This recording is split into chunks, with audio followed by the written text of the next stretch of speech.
Padre, ese es nuestro deseo en esta mañana. Queremos menguar para que tú crezcas. Queremos, Señor, que en tu misericordia, Padre, tú vengas a quebrantar nuestro orgullo, vengas a quebrantar, Señor, nuestros corazones para que podamos encontrarnos contigo. Tu palabra dice, Señor, que tú resistes al altivo, pero das gracia al humilde. Y queremos pedirte, Señor, que tú vengas en esta mañana con tu gracia, con tu misericordia, que vengas con tu favor, Padre, para quebrantar nuestros corazones y hacerlos tierra fértil para oír tu palabra. Señor, vamos a abrir ahora el libro, vamos a abrir esas palabras que son espíritu y son vida, esas palabras a través de las cuales Cristo, tú te haces presente en medio de tu pueblo y vienes para salvar, vienes para redimir, vienes para restaurar. Señor, y nuestra mayor necesidad hoy es encontrarnos contigo, es tener tratos contigo, es poder mirarte a ti. Señor, por lo tanto, en la medida en la que meditamos en tu palabra, en la medida en la que entramos, Señor, en la Escritura, Señor, tú te puedas pasear en este lugar.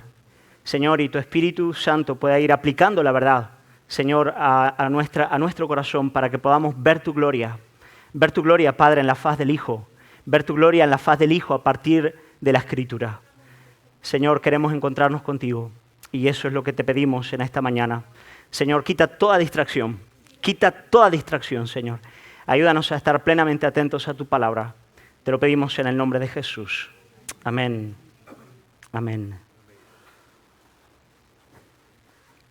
Querida iglesia, quiero invitaros hoy a abrir la Escritura en el profeta Jonás, en el capítulo 3 del profeta Jonás. Vamos a estar leyendo el capítulo entero de este precioso libro de las Escrituras. Y en esta mañana, con la ayuda del Señor, al meditar en este capítulo queremos responder a la siguiente pregunta, una pregunta bien importante y es, ¿cuáles son los efectos de la obra de Dios en la vida de un pueblo, de una nación, de un individuo? O sea, cuando Dios se hace presente, no cuando el hombre se hace, no algo humano, ¿ok?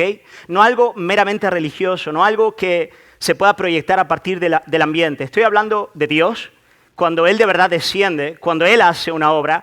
¿Cuáles son las evidencias de esa realidad? ¿Qué deberías esperar en la vida de un individuo, de una persona, de una familia, de una iglesia o inclusive de una nación donde ocurre lo que solemos llamar un avivamiento?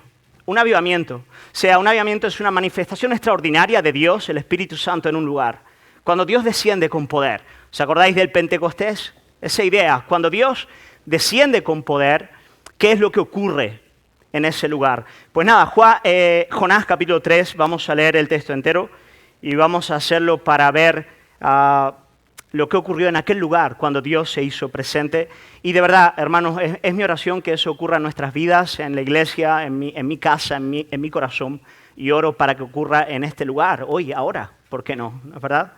Así que nada, Jonás capítulo 3, versículos 1 al 10, leemos el texto entero.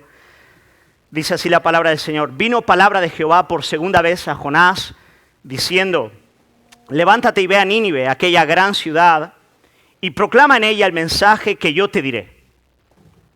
Y se levantó Jonás y fue a Nínive conforme a la palabra de Jehová. Y era Nínive ciudad grande en extremo, de 3 días de camino. Y comenzó Jonás a entrar por la ciudad camino de un día, y predicaba diciendo, de aquí a 40 días Nínive será destruida. Y los hombres de Nínive creyeron a Dios y proclamaron ayuno y se vistieron de cilicio, desde el mayor hasta el menor de ellos. Y llegó la noticia hasta el rey de Nínive, y se levantó de su silla y se despojó de sus vestidos, y se cubrió de cilicio y se sentó sobre ceniza. E hizo proclamar y anunciar en Nínive por mandato del rey de sus grandes, diciendo, hombres y animales, bueyes y ovejas, no gusten cosa alguna, no se les dé alimento, ni beban agua, sino cúbranse de cilicio, hombres y animales, y clamen a Dios fuertemente. Y conviértase cada uno de su mal camino, de la rapiña que hay en sus manos. ¿Quién sabe si se volverá y se arrepentirá Dios, y se apartará del ardor de su ira, y no pereceremos? Y vio Dios lo que hicieron y se convirtieron de su mal camino, y se arrepintió del mal que había dicho que les haría y no lo hizo. Hasta aquí la palabra del Señor. Queridos hermanos, este es el tercer sermón de este capítulo 3 del libro de Jonás. En el primero de ellos hemos estado considerando la obediencia de Jonás, el hecho de que Dios restaura la vida del profeta después de una desobediencia grosera y después de restaurar al profeta a partir de una experiencia de muerte y resurrección en el vientre del gran pez. Ahora él es un instrumento poderoso en las manos del Señor y él obedece. Y a partir de la obediencia vimos la misión de Jonás, cómo él desarrolló la tarea que Dios puso en sus manos. Él fue fiel a la palabra, él era una vasija quebrantada en las manos del Señor, que dijo lo que Dios quería que él dijera en aquel lugar, y lo hizo con un corazón tierno y vigoroso. Él se veía como un hombre llamado por Dios, dispuesto a sufrir por su causa, y se fue a la gran capital de Asiria para predicar el juicio de Dios. Y hoy, hermanos, con la ayuda del Señor, lo que quiero que veamos es el efecto del ministerio de Jonás en aquel lugar. ¿Qué es lo que ocurrió en los ciudadanos de Nínive a partir de la predicación de un hombre por 3 días? Extraordinario. Jonás predicó 3 días en una ciudad de unos 500.000 habitantes, la ciudad de uno de los mayores imperios de la antigüedad, Asiria, en un momento de profundo caos y desespero.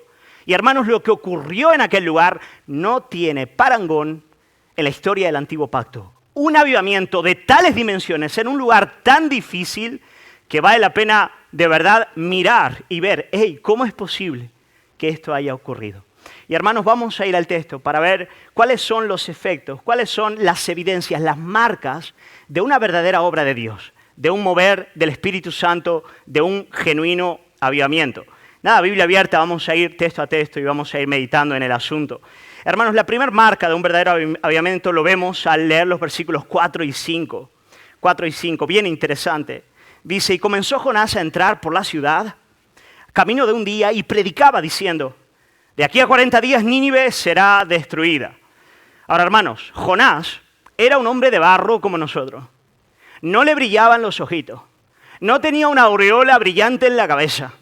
Seguramente físicamente estaría bastante mermado después de estar 3 días sin poder ser digerido por el pez y haber caminado 800 kilómetros desde Jope hacia ese lugar. Él era un hombre que humanamente hablando, pues nada, era eso. Era un vaso de barro. Y está, predicando lo que Dios había puesto en su boca. Pero mira qué interesante. Versículo 5 dice, y los hombres de Nínive creyeron a Dios. A Dios. Creyeron a Dios y proclamaron ayuno y entraron en una dinámica de arrepentimiento. Hermanos, versículo 4, Jonás predicaba. Versículo 5, creyeron a Dios. Hermanos, esa es la primera marca de un avivamiento. Ellos reconocieron que era Dios el que estaba hablando a través del profeta. Ellos lo vieron. De modo que el mensaje de Jonás venía, por decirlo de algún modo, con el sello divino, con el poder de lo alto. Hermanos, una experiencia muy similar tuvo un hombre de Dios del Nuevo Testamento, el apóstol Pablo, cuando predicó en una ciudad pagana llamada Tesalónica. En 1 de Tesalonicenses, capítulo 2, versículo 13, cuando el apóstol Pablo dice lo siguiente. Mirad qué bonito. Él dice, por lo cual también nosotros, sin cesar, damos gracias a Dios de que cuando recibisteis la palabra de Dios, que oísteis de nosotros, la recibisteis no como palabras de hombres, sino según es en verdad, palabra de Dios, la cual actúa en vosotros, los creyentes. Ahora, hermanos, deberíamos preguntarnos cómo ocurre esto. ¿Cómo ocurre que un hombre de barro como nosotros está predicando, está compartiendo la palabra, o tú estás leyendo el libro y tú te das cuenta de que es palabra de Dios? Pues nada, alguno podría pensar que sería la elocuencia de Jonás. No, tal vez pudiese ser por el carisma de su carácter. Era un hombre, no sé, carismático, potente. La potencia de su discurso. Otros podrían atribuirlo a los razonamientos, a los argumentos de Jonás. Era dotado de grandes habilidades de apologética. Hermanos, yo no lo sé. Tal vez Jonás pudiese tener alguna de estas virtudes. Tal vez Dios se la hubiese otorgado. No lo niego. Pero hermano, quiero decirte algo, el que abre los ojos del corazón para que podamos entender y conocer que la palabra es de Dios es el Espíritu Santo. Es una obra del Espíritu de Dios. ¿Sabéis, no es verdad? Creemos en el Dios Trinidad, Padre, Hijo, Espíritu Santo. Aquel que es no creado desde la eternidad, aquel que es eternamente engendrado, la imagen de Dios, su conocimiento perfecto en una segunda persona, y aquella tercera persona que es el elo, el vínculo de amor que une al Padre y al Hijo, el Espíritu de Dios, que es otra persona, no es una fuerza, no es una energía. Él es el encargado de asegurarse, de sellar, de certificar la gloria de la palabra en el corazón de los hombres. Es Él el que lo hace. Él muestra la gloria. Él viene con su presencia y nos deja ver la gloria de la palabra del Señor, de tal modo que la veracidad de ella es aprehendida por la mente y el corazón. Por el mero hecho de que la mente y el corazón notan la gloria de Dios en su palabra. Y hermano, eso es un milagro. Los teólogos antiguos y modernos lo llaman la iluminación del Espíritu. La iluminación del Espíritu. No es que el Espíritu viene a traer una nueva revelación que nadie nunca ha visto. No, no. Él toma la palabra y lo que hace es dejarte ver su verdad. Dejarte ver el sello divino en ella. ¿Ok? Y eso es bien importante. Tal vez uno de los textos más importantes que hablan de esta obra del Espíritu es 2 Corintios capítulo 4, versículos 5 y 6. Cuando el apóstol Pablo dice lo siguiente, 2 Corintios 4, 5, 6, dice, porque no nos predicamos a nosotros mismos.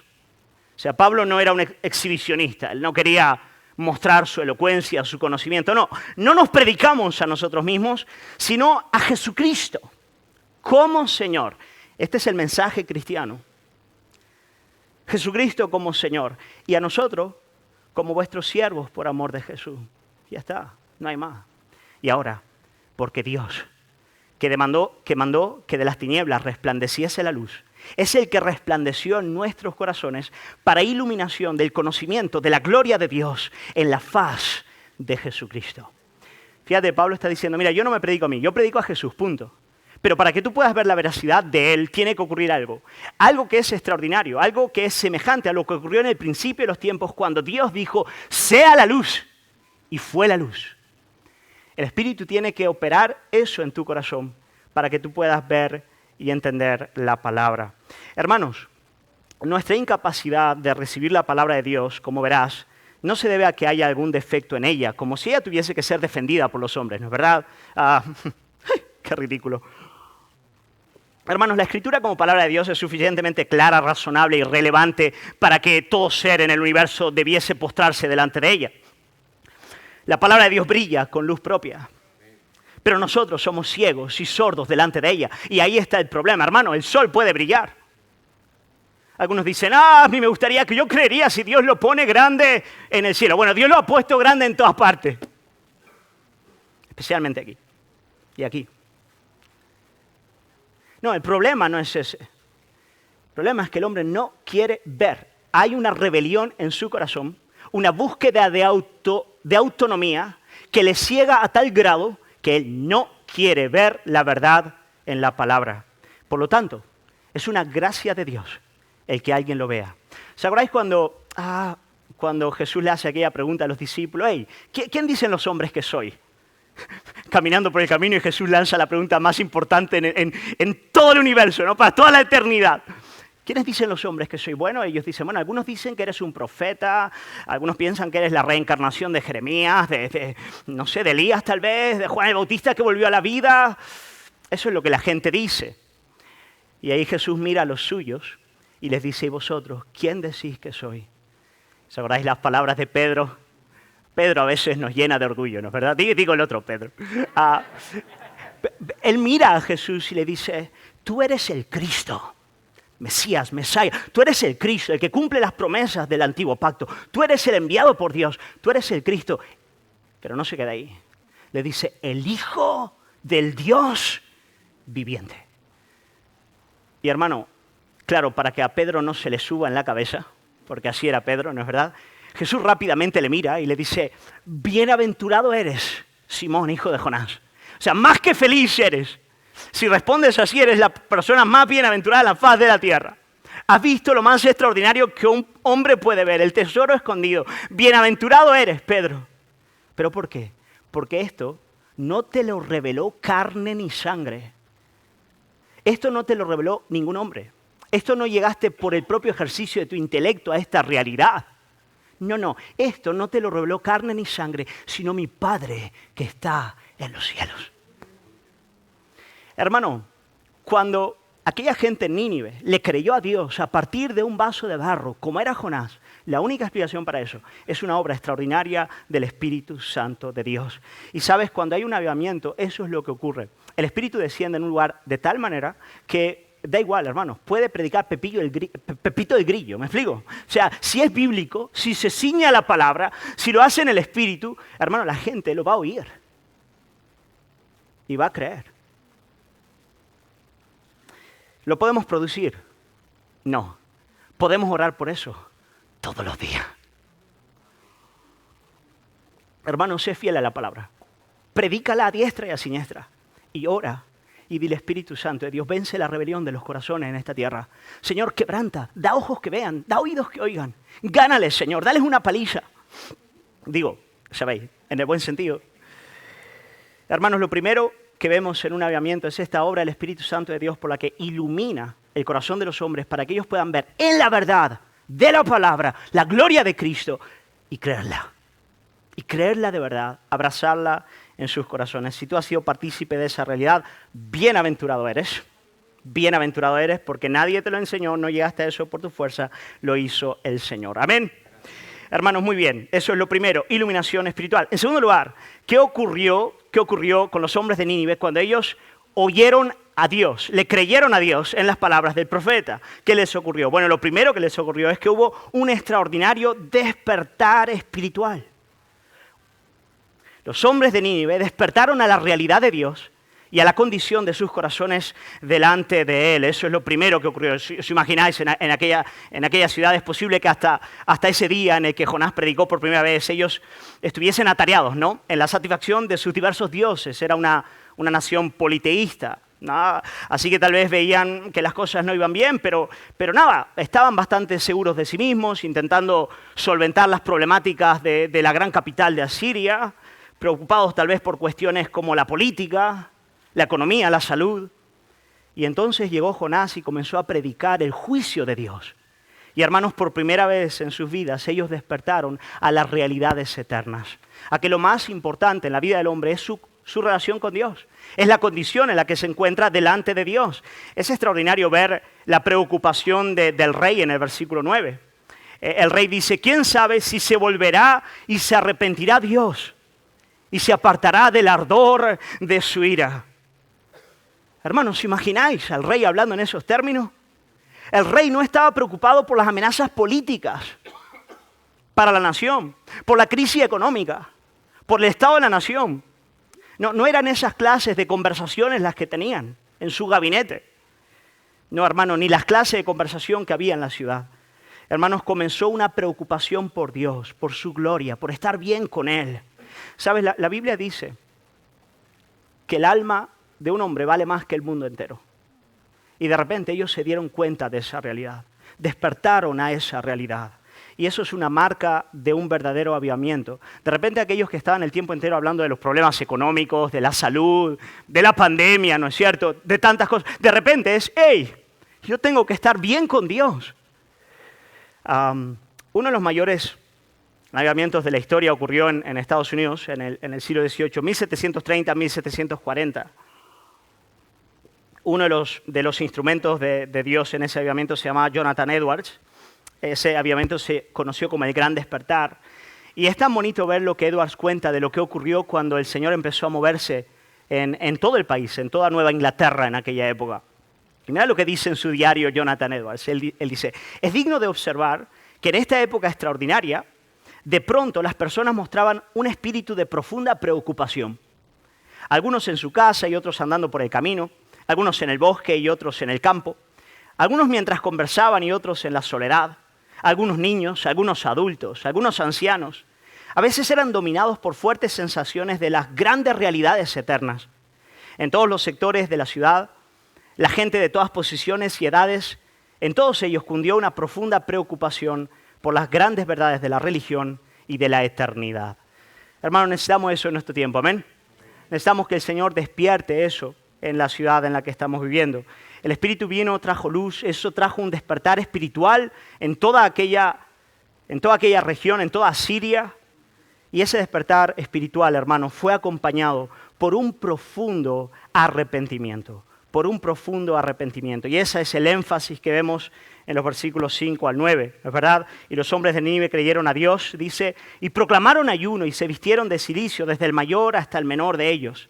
Llegó la noticia al rey en Nínive y él mismo firmó un edicto para que todos, ¿no?, entrasen en esas dinámicas de arrepentimiento, de ayuno, de clamor al Señor. Hermano, la gente empezó a agonizar de maneras profundas. Y eso es lo que el avivamiento trae.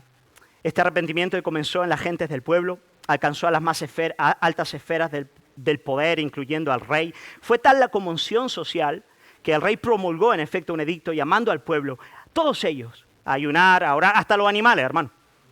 Hasta los animales. Pero algo muy interesante en este texto, hermanos, es que el avivamiento empieza en el pueblo y luego llega a las esferas del poder. Y esto es bien importante. Mira, hay gente en este día, en los días de hoy, que dice, bueno, ¿cómo vamos a cambiar la sociedad? ¿Cómo lo vamos a hacer? Bueno, tenemos que mover sus estructuras de poder. Tenemos que influenciar a partir de la política, a partir de la economía. Tenemos que influenciar a partir de la educación en los colegios.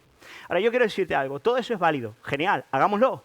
Bien. En la medida de lo posible, busquemos influenciar las estructuras de la sociedad.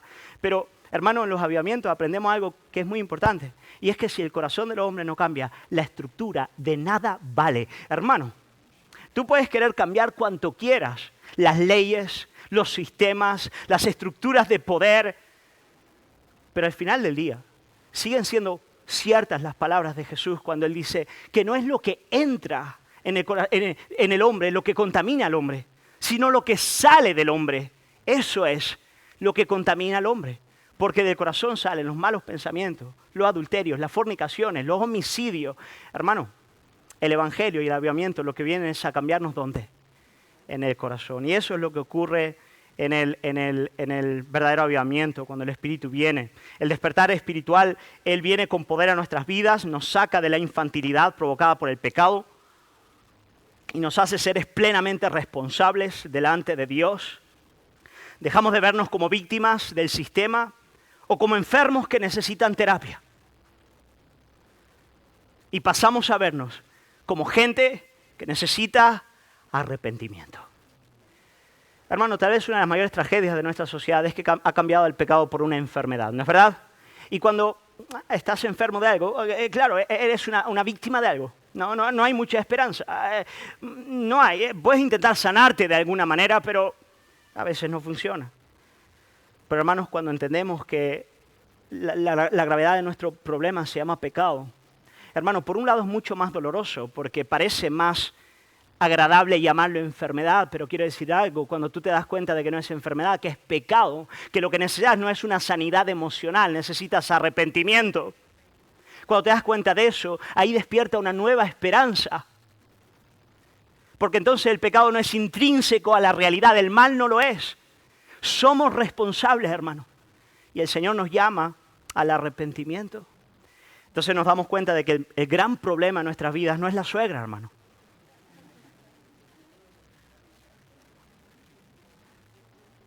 Es nuestro orgullo.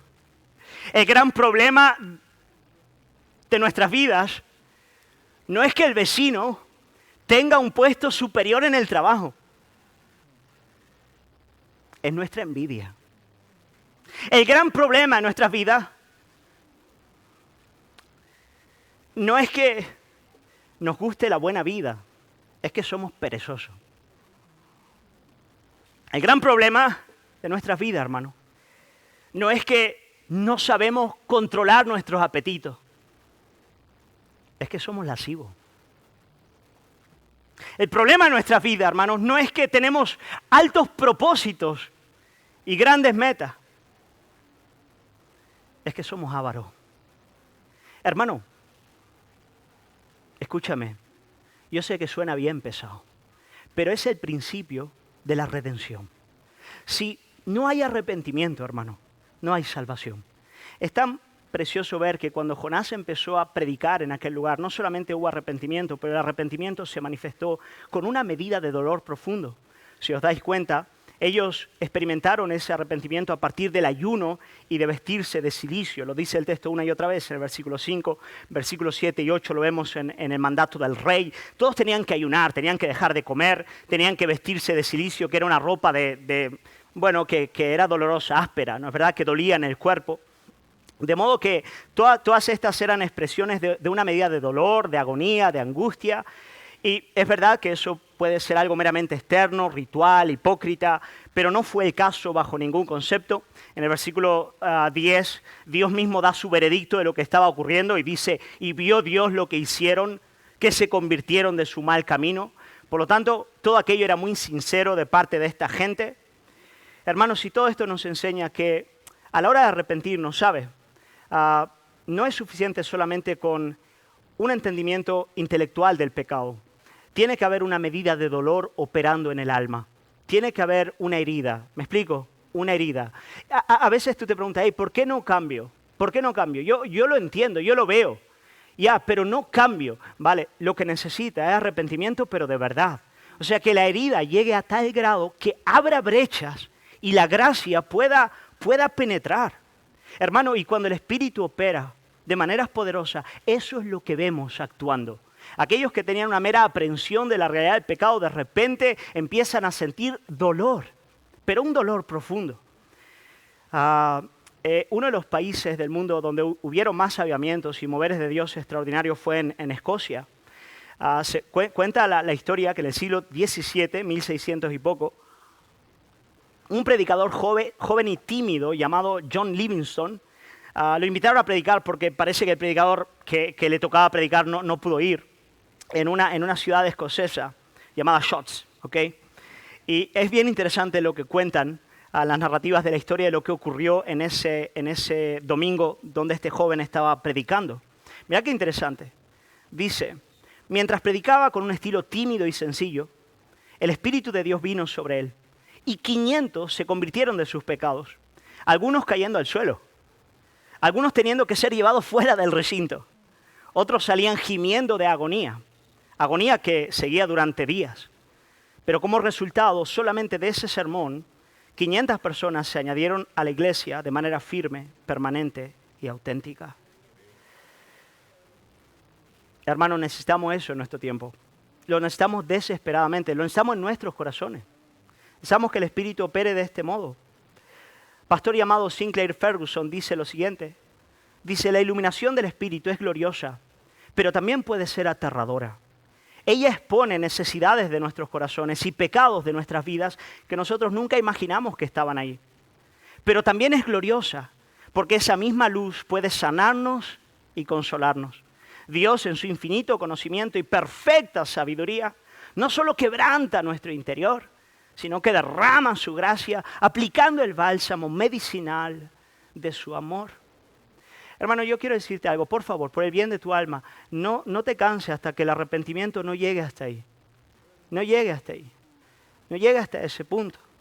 La iglesia en Corinto era una iglesia muy orgullosa. Y si leéis la primera y la segunda carta del apóstol Pablo a los Corintios, tenéis que ver que a veces, como un buen padre, él tenía que disciplinarlos con dureza. Y eso trajo tristeza a la iglesia, agonía, angustia. Pero mirad qué bellas son las palabras del apóstol Pablo. En 2 Corintios 7, versículos 9 y 10. Hermanos, palabras consoladoras.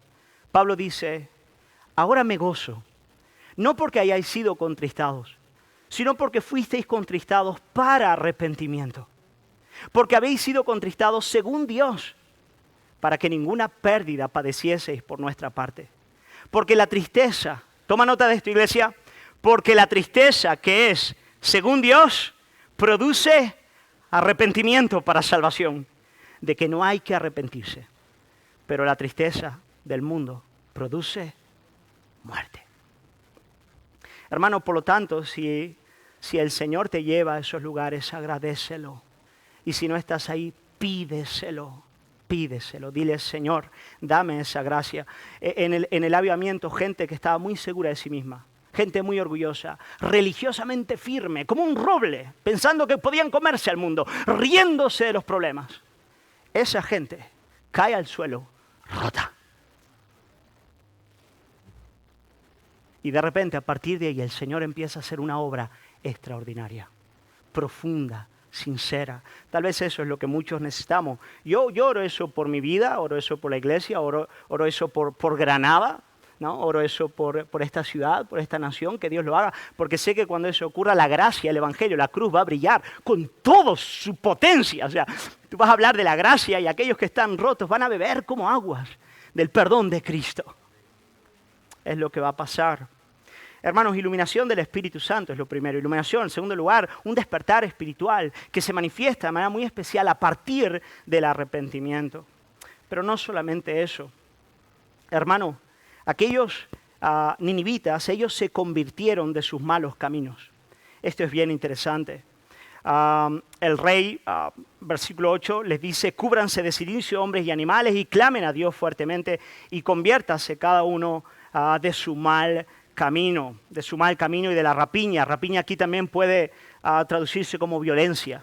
¿Okay? Como violencia. Ellos eran un pueblo extremadamente agresivo, violento, además de la rapiña en sí, ¿no? El rey los llama a eso, y Dios, en el versículo 10, dice que vio Dios que lo hicieron, que se convirtieron de su mal camino. Por lo tanto, hermanos, cuando hay una obra genuina de Dios en un lugar, no solamente hay arrepentimiento, lo vimos ya en el caso de Jonás, también hay una conversión, hay una obediencia, hay un cambio profundo del camino de esas vidas. Y eso es importante. Hermanos, la iglesia ha llamado avivamiento a mucho que no es avivamiento, ¿ok? Tiempos de alabanza emocionales, predicaciones fervorosas, ¿no es verdad? Hay iglesias protestantes evangélicas que hasta han puesto, ¿no? Día de avivamiento, ¿no? O sea, ese día está ya marcado de que el Espíritu va a venir. Predicaciones fervorosas, manifestaciones de milagros, de poder. Todo eso, hermanos, puede estar, puede no estar. Pero al final del día la pregunta, si hay de verdad un avivamiento, es la siguiente: ¿hay conversión? ¿Hay obediencia? ¿Hay cambios genuinos en la vida de las personas? Hermanos, el alcohólico ha abandonado su vicio. El orgulloso se humilla ante su prójimo. El infiel ha dejado la fornicación.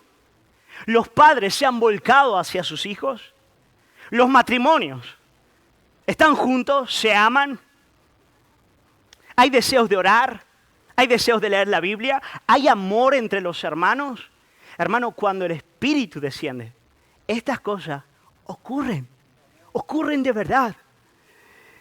Dejadme leeros de nuevo a Jonathan Edwards contando lo que él experimentó en el gran despertar de 1730 al 40.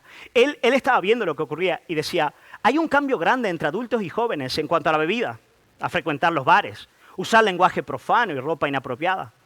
Muchas personas evidentemente inmorales se han reformado y son palpablemente nuevas criaturas. Lo mismo ha pasado con algunos adinerados y superficiales, incluyendo algunos hombres que daban demasiada importancia a lo que vestían y a las apariencias, 1730, que parecían no poder pensar en otra cosa que en el exhibicionismo y en esas vanidades. Pero ahora han cambiado maravillosamente y han dejado todo eso. Son ahora serios, han muerto al pecado y son humildes en su conversación. Ahora, sigue diciendo, en la mayor parte del país la Biblia es estimada y usada mucho más que antes. Las grandes verdades que contiene se consideran con mucho mayor frecuencia y son objeto de mucha más meditación y conversación. Hermano, en el verdadero avivamiento, estas cosas empiezan a ocurrir, empiezan a aparecer, se manifiestan, ¿no es verdad? Hay frutos que evidencian la obra de Dios en un lugar. Hay frutos que lo manifiestan de manera muy clara, muy potente, muy poderosa. En cierta ocasión escuché a un pastor argentino, que a pesar de ser argentino era un buen pastor. Y es una gran broma porque sé que hay varios argentinos aquí. No, era un muy buen pastor argentino. Ricardo Jussi, un señor mayor, bien, los jóvenes de la iglesia varios le conocen, porque siempre empezaba él le predicaba con 90 años a los jóvenes de la iglesia y empezaba sus sermones, llegaba, era delgado, alto, ¿no? Creo que está vivo todavía. Y llegaba al púlpito y le decía: mis amiguitos, le decía a los jóvenes, ¿no? Mis amiguitos, ¿no? Y él contaba, él fue pastor en Inglaterra por mucho tiempo. Y él contaba que su iglesia local experimentó un avivamiento extraordinario. Y él decía, una de las grandes marcas de ese tiempo era el amor entre los hermanos. Dice, algo que ocurrió de manera palpable es que aquellos que no se podían ver empezaron a perdonarse, a confesar pecado. Aquellos que eran orgullosos y no miraban a los demás empezaron a agacharse y a mirarlos en amor. Dice, había una comunión entrañable de los santos que perdonaban, que no había envidias, que no había rencores, que no había deseos de poder. Claro, hermanos, milagro, ¿sí o no? Hermano, esos son milagros con M mayúscula, que es con M, ¿no? Milagros. Solo el Espíritu puede hacer eso. Hermano, no somos así. Solo el Señor puede obrar de esa manera. Y en los verdaderos avivamientos, cuando hay un mover de Dios, eso es lo que ocurre. Él nos ilumina, Él nos lleva al arrepentimiento, Él cambia nuestras vidas de maneras reales y profundas. Y Él nos lleva a orar, Él nos lleva a orar y a hacerlo de manera fervorosa. Y eso es otra cosa que está en el texto y que es bien importante. En el versículo 8 dice, sino cúbranse de cilicio hombres y animales y clamen a Dios fuertemente.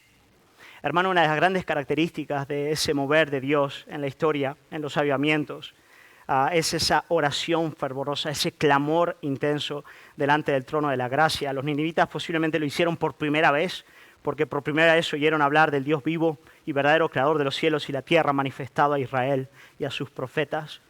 Pero también en la iglesia, siempre que el Espíritu viene con poder, una de las grandes manifestaciones de esa realidad es una vida de oración potente, vigorosa. Estaba leyendo sobre la historia del avivamiento en las Islas Hébridas, en País de Gales, en 1949, y se cuenta que ese mover de Dios en ese lugar empezó a partir de la oración de dos mujeres ancianas a punto de morir, una de ellas prácticamente ciega. Y las dos mujeres oraban en sus casas a partir del texto de Isaías 44, si no me equivoco, versículo 3, cuando dice que Dios enviaría aguas en el sequedal y ríos en la tierra árida.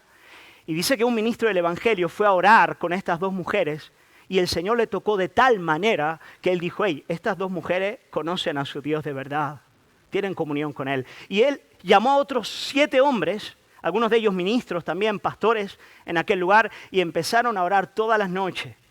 Claro, en aquella época pues ellos vivían en pequeñas casas de madera bastante separadas unas de otras y encendían una vela para interceder en aquel lugar y orar todas las noches. Después de 7 semanas, cuenta que empezaron a ver que otras cabañas empezaban a encender sus velas. Y una tras otra. Y dice, algunas velas pasaban la noche entera despierta porque la gente empezó a tener mayor necesidad de orar que de dormir. Y empezaron a clamar y había llanto y había quebranto y había arrepentimiento. Y a partir de esa realidad, dice que todos saben exactamente cuando la visitación de lo alto vino sobre el pueblo de Dios. Como Pentecostés realmente. El Espíritu les visitó, hizo cosas preciosas. Hermano, el Señor, Él responde a la oración de su pueblo. Yo creo que como iglesia, lo he dicho 1.000.000 de veces y lo voy a seguir diciendo cuanto sea necesario, tenemos que aprender a orar. Tenemos que aprender a orar de verdad. Viernes aquí por la noche, en la reunión de oración, le dije a los hermanos, este es el pulmón de la iglesia. Todo depende de esto. El púlpito en el centro, la palabra siendo predicada con fidelidad. Pero necesitamos que el Señor selle su palabra en nuestras vidas y en este lugar. Hermano, necesitamos orar. Segunda de Crónicas, capítulo 7, versículos 11 al 15. Cuando Salomón termina, estas palabras emblemáticas del rey, cuando él termina de edificar el templo, dice, terminó pues Salomón la casa de Jehová y la casa del rey, y todo lo que Salomón se propuso hacer en la casa de Jehová y en su propia casa fue prosperado. Y apareció Jehová a Salomón de noche y le dijo, yo he oído tu oración y he elegido para mí este lugar por casa de sacrificio. Si yo cerrare los cielos para que no haya lluvia, y mandare a la langosta que consuma la tierra, o si enviare pestilencia a mi pueblo. Todas estas son expresiones del juicio de Dios a causa de la desobediencia de su pueblo. Él sigue diciendo, si se humillare mi pueblo, si se humillare mi pueblo, si se humillare mi pueblo sobre el cual es invocado mi nombre, y oraren y buscaren mi rostro, y se convirtieren de sus malos caminos, entonces yo oiré desde los cielos y perdonaré sus pecados y sanaré su tierra. Hermano, tal vez eso es lo que necesitas hacer.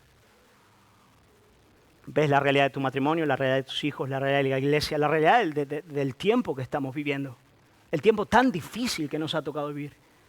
y piensas, ¿cómo vamos a soportar esto? ¿Cómo vamos a llegar hasta el final siendo fieles al Cordero Jesús? Hermanos, solamente con una vida vigorosa de oración. Si Salomón recibió esta promesa a partir del templo del antiguo pacto como lugar de sacrificio, ¿cuánto más nosotros? Cuando el último templo, Dios mismo con nosotros, vino a morir, a resucitar, a sentarse a la diestra del Padre, Jesucristo, ¿cómo no vamos a orar en su nombre creyendo? ¿Cómo no vamos a pedirle al Padre en el nombre de Jesús para todas nuestras necesidades? Iglesia, tenemos que hacerlo, tenemos que hacerlo. ¿Cuál fue la respuesta del Señor a todo esto? Al arrepentimiento, a la conversión, al clamor que hubo en aquella región. Pues nada, Dios hizo lo que Él siempre hace y es derramar gracia abundante. Amén. Ese es el Señor, hermano. Ese es el Señor. Versículo 10 dice, y vio Dios lo que hicieron, que se convirtieron de su mal camino y se arrepintió del mal que había dicho que les haría y no lo hizo.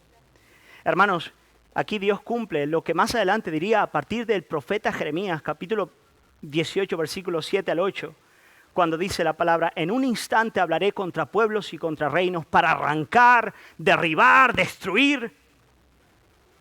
Pero si esos pueblos se convirtieren de su maldad contra la cual hablé, yo me arrepentiré del mal que había pensado hacerles. Y en un instante hablaré de la gente y del reino para edificar y para plantar. Querido hermano, Dios, aun cuando habla con juicios, lo hace para llamarnos a su misericordia. Ese es Dios. Ese es Dios. Aun como cuando truena como un león, Él no se goza en la muerte del impío, sino que quiere que vengan al arrepentimiento. Pero Él es santo. Por eso nos llama hacia Él. Arrepentidos, volver a Él. Y cuando volvemos, sus brazos siempre están abiertos en Cristo Jesús para recibirnos a misericordia. En efecto, a partir de la obra de la cruz esto es evidente. El Padre envía al Hijo para pagar el precio de nuestros pecados en la cruz, para que ahora a partir del sacrificio perfecto del Hijo, aquel que viene arrepentido pueda recibir misericordia, y es posible que muchos hoy necesiten recibir eso. Hermanos, qué extraordinario lo que ocurrió en Nínive, ¿no es verdad? Es absolutamente fascinante lo que Dios hizo en aquel lugar. Es absolutamente precioso que Dios haya manifestado tanta compasión y tanta misericordia por aquella tierra. Pero queridos hermanos, también, ya voy a ir avanzando hacia el final, el libro de Jonás, él se nos otorga como una solemne advertencia. Como una solemne advertencia. Quiero deciros algo. Jonás vio en la ciudad pagana de Nínive lo que nunca el pueblo de Dios, y hablando específicamente del reino del norte donde Jonás vivía, nunca, jamás experimentaron. No hubo un momento en la historia del reino del norte, del pueblo de Dios, del lugar donde los profetas proclamaron, no hubo un momento donde un rey se arrepintiera. Hermanos, en el reino del norte, Elías Dios lo usó para que bajase fuego del cielo. Eliseo hizo milagros extraordinarios. Profetas como Amós y Jonás predicaron y proclamaron la palabra una y otra vez. Pero el pueblo de Dios no se arrepintió. Una predicación de 3 días en aquella ciudad pagana y violenta, y hubo un avivamiento extraordinario. Hermanos, estas palabras se nos presentan a nosotros como pueblo de Dios como una solemne advertencia. Como una solemne advertencia. Uno podría decir ya, pero, sabes, ellos vivían en el antiguo pacto, por lo tanto no tenían la luz que nosotros tenemos en el día de hoy como pueblo de Dios a partir de la obra de Jesucristo. Pero ¿sabéis qué? Aun cuando Jesucristo en persona predicaba la palabra, el pueblo de Dios estaba endurecido como una roca. Por eso, en Mateo capítulo 12, versículos 38 al 41, Jesús hablando con su gente, con el pueblo de Israel, con los escribas y fariseos, dice, entonces respondieron algunos de los escribas y de los fariseos diciendo, Maestro, están hablando con Jesús, deseamos ver de ti señal. Él respondió y les dijo, la generación mala y adúltera demanda señal. Pero señal no les será dada, sino la señal del profeta Jonás. Porque como estuvo Jonás en el vientre del gran pez 3 días y 3 noches, así estará el Hijo del Hombre en el corazón de la tierra 3 días y 3 noches. Y ahora mirad lo que va a decir al pueblo de Dios aquí el Señor. Los hombres de Nínive se levantarán en el juicio con esta generación y la condenarán, porque ellos se arrepintieron a la predicación de Jonás. Y he aquí más que Jonás en este lugar. Hermano, es peligroso exponerse a la palabra domingo tras domingo y escuchar el Evangelio. Es peligroso, porque hermano, una de dos cosas invariablemente ocurrirá en tu corazón. Y no soy profeta ni hijo de profeta, pero te digo con claridad. O esta palabra te quebrantará y te llevará a experimentar la gracia de Dios, o te hará más duro que una piedra y te hará culpable en el día del juicio. Una de esas dos realidades ocurrirán. Spurgeon decía que el mismo sol que derrite la cera endurece el barro. Pero hermanos, hoy es día de salvación. La gracia todavía está aquí. El Señor todavía está presente. Por eso yo quiero llamarte en el nombre de Jesús, a poner tu vida en orden con el Señor. Amén. A poner tu vida en orden con Dios. Así como Jonás estuvo 3 días y 3 noches en el vientre del pez, y cuando se levanta de aquel lugar, él va a Nínive como una expresión de la gracia de Dios, como el Dios que perdona nuestros pecados. Jesucristo, nos dice la Escritura, Él murió, Él pasó 3 días y 3 noches en el corazón de la tierra. En aquel lugar Él estaba llevando el peso de nuestro pecado, el peso de nuestra maldad, el peso de todo aquello que nos lleva al infierno. Pero Él resucitó al tercer día, nos dice la palabra. ¿Para qué? Para darnos perdón y para darnos una esperanza de vida y vida eterna. ¿Cuál es el llamado que Él nos hace? Él nos dice, arrepiéntete, ven a mí, confiesa tus pecados, ordena tu vida y vas a ver mi gracia corriendo de manera abundante sobre ti. Así que, amigo que estás en este lugar, si nunca lo has hecho, si nunca has entregado tu vida a Jesús, hoy es una buena mañana para hacerlo. Amén. Es una buena mañana para entregar tu vida al Señor, decirle, yo quiero seguirte, yo quiero ser para ti, yo quiero ser para ti. Voy a llamar al grupo de alabanza. Vamos a terminar tal vez con el último canto que tuvimos y